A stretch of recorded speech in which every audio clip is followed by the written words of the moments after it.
એ રીતે brokerage હાઉસીસના reactions ક્યાં છે આજે?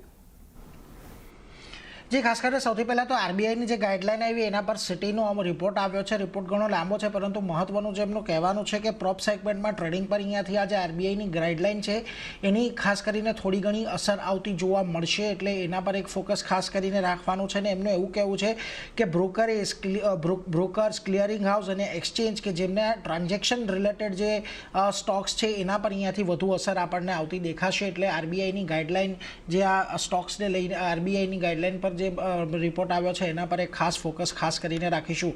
સ્ટોક સ્પેસિફિક વાત કરી લઈએ. સિટી ઇન્ડસ ટાવર્સ પર બાયકોલ આપી રહ્યું છે. 540ના લક્ષ્યાંક છે. એમનું કહેવું છે 6 મહિનામાં સ્ટોક 40% ભલે ભાગી ચૂક્યો હોય, પરંતુ ભારતીય એરટેલ જે ઓપન માર્કેટ બાઇંગ કરી રહી છે, પ્રમોટરોનો કોન્ફિડન્સ અહીંયાથી વધારી રહ્યો છે, એટલા માટે આના પર એક ખાસ દ્વારા અહીંયાથી ધ્યાન રાખવાનું.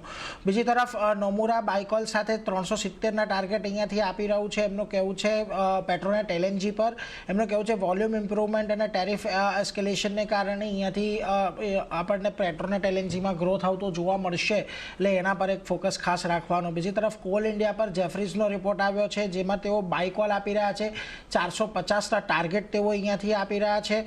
એમનું કહેવું છે કે એબિટાએ જે અનુમાન છે અનુમાનથી આપણને યર ઓન યર ડિક્લાઇન જોવા મળ્યો છે, પરંતુ ખાસ કરીને એટલા પર તે પણ અહીંયાથી સારા પરિણામો ઓવરઓલ હતા, એટલે કોલ ઇન્ડિયા પર અહીંયાથી નજર રાખવાની છે.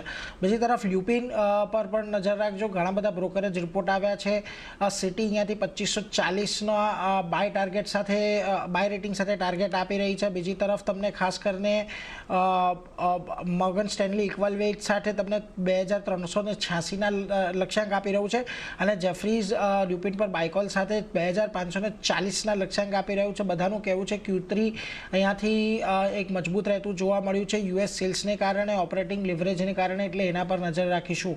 ઓએનજીસી પર ધ્યાન રાખજો. અહીંયા પણ ઘણા બધા બ્રોકરેજ રિપોર્ટ છે. ખાસ કરીને CLSA high conviction outperformer call 315 સાથે આપી રહ્યું છે. બીજી તરફ જેફરીઝ બાયકોલ સાથે 325ના ટાર્ગેટ આપી રહ્યું છે, એટલે બંનેનું કહેવું છે કે પરિણામો અહીંયાથી સારા છે. એબિટા પણ અહીંયાથી ખાસ કરીને સારા રહેતા જોવા મળ્યા છે, એટલે એના પર એક ધ્યાન રાખજો. બાયોકોન પર જેફરીઝ હોલ્ડ કોલ સાથે 360 અને એચએસબીસી બાયકોલ સાથે 445ના ટાર્ગેટ અહીંયા આપી રહ્યા છે.